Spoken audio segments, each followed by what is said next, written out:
Yeah. Real life. Assalamualaikum Ibu Bidan. Waalaikumsalam, silakan masuk Ibu, silakan duduk. Baik, apa ada yang bisa saya bantu ya Bu? Jadi begini Ibu, saya itu mau melakukan pemasangan KB Ibu.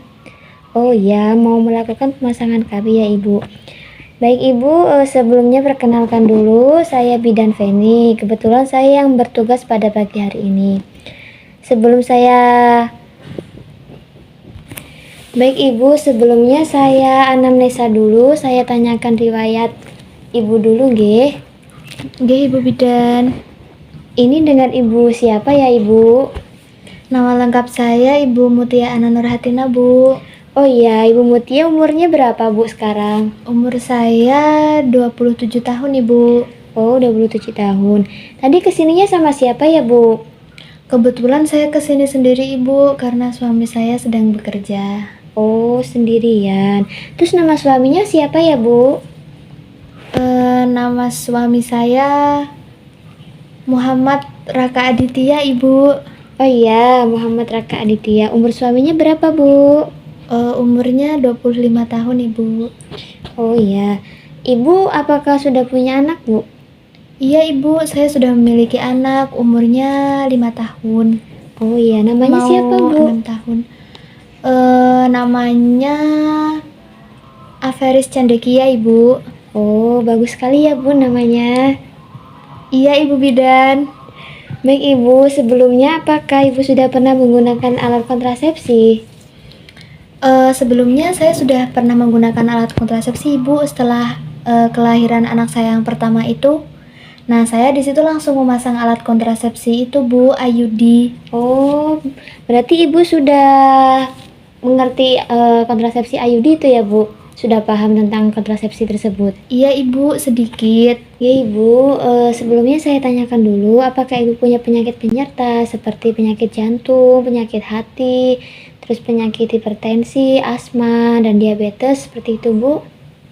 Kebetulan ada Ibu, saya itu punya riwayat hipertensi Bu. Kemarin saya tuh periksa tensi darahnya itu 180/100 Ibu. Dan saya juga memiliki riwayat penyakit diabetes Ibu. Oh begitu, jadi Ibu punya riwayat penyakit hipertensi dan diabetes ya Ibu? Iya Bu. Apakah ada keluhan lain Ibu? Tidak ada Ibu. Oh iya, tidak ada. Baik Ibu, untuk konseling KB, untuk membantu Ibu dan saya, kita bisa dilihat kelayakan kriteria medis dalam penggunaan alat kontrasepsi ini. Baik Ibu, di sini nanti saya akan menunjukkan diagram kepada Ibu. Nah, diagram ini tuh berbentuknya lingkaran. Nanti ini bisa membantu Ibu untuk memilih alat kontrasepsi mana yang baik untuk Ibu gunakan, begitu Bu. Kan karena Ibu tadi ada riwayat penyakit hipertensi dan diabetes. Nanti kita bisa putar di diagram ini ya Bu, untuk mengetahui mana yang baik untuk Ibu pasang kontrasepsinya. Begitu Ibu, apakah Ibu sudah jelas? Alhamdulillah sudah cukup jelas Ibu. Nah, Ibu kan tadi ada riwayat penyakit hipertensi. Jadi Ibu itu tidak boleh menggunakan alat kontrasepsi yang hormonal kombinasi seperti pil, transdermal, cincin, dan suntik. Dan Ibu juga tidak boleh menggunakan kontrasepsi suntik progestin.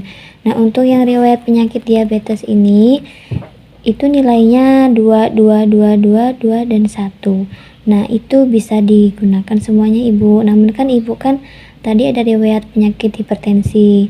Jadi Ibu tidak bisa menggunakan yang kontrasepsi hormonal kombinasi dan kontrasepsi suntik progestin seperti DMPA atau NET-EN. Tapi Ibu bisa menggunakan kontrasepsi seperti pil progestin seperti KPP, terus juga bisa menggunakan implan LNG dan atau ETG, kemudian bisa menggunakan juga AKDR levonorgestrel seperti AKDR LNG, kemudian juga bisa menggunakan AKDR chopper seperti AKDR CU. Dan di sini juga ada tubektomi dan vasektomi. Namun Ibu jangan menggunakan yang kontrasepsi tubektomi ini ya Bu.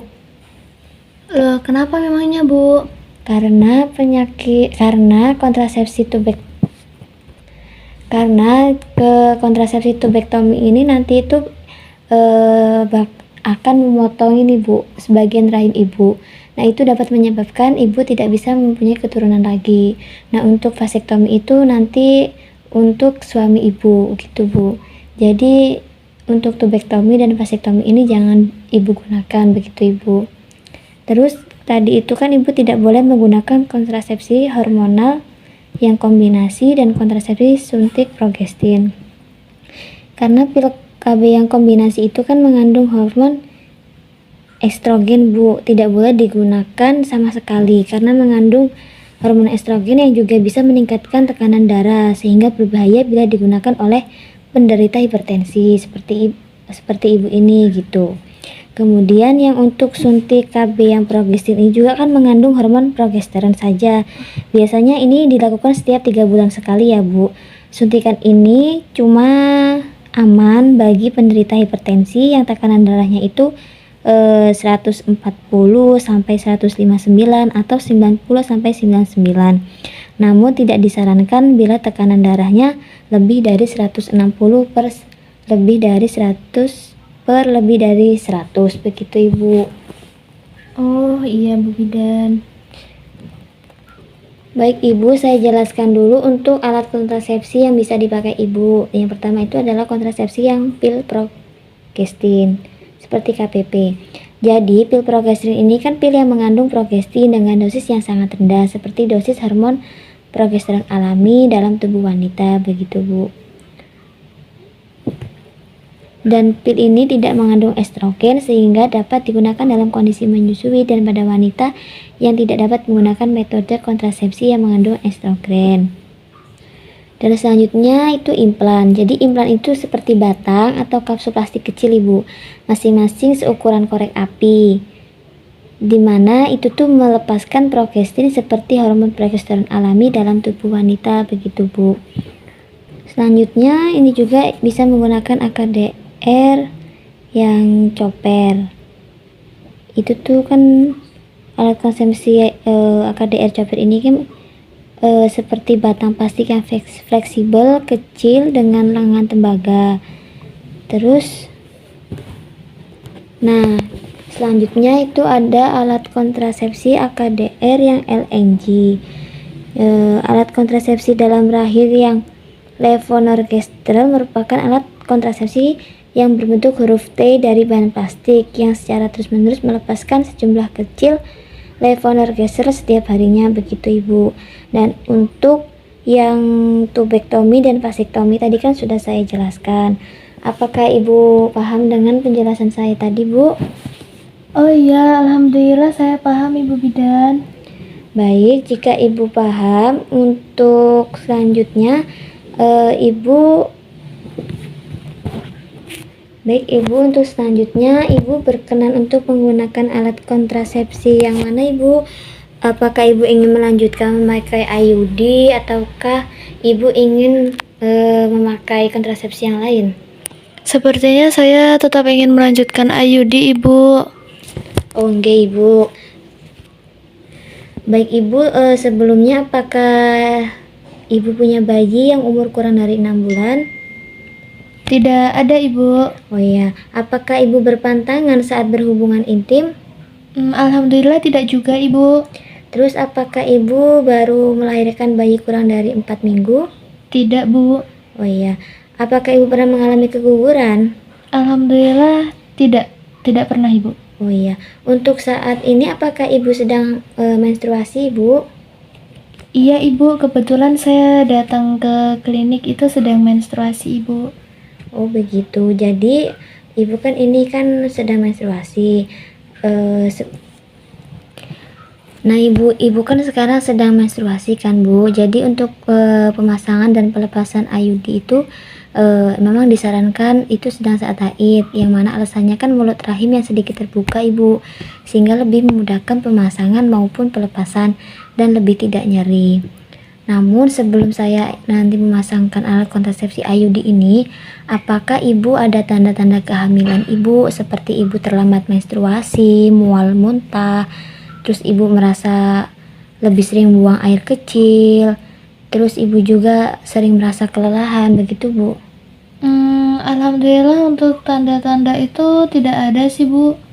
Oh iya, berarti nanti ini bisa langsung saya pasangkan ya Bu untuk kontrasepsi IUD-nya.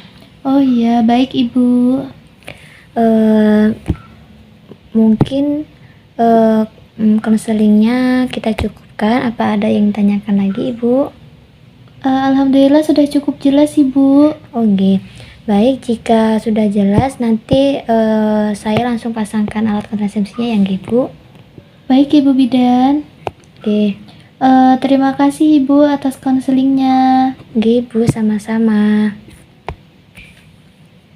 Assalamualaikum warahmatullahi wabarakatuh. Waalaikumsalam warahmatullahi wabarakatuh.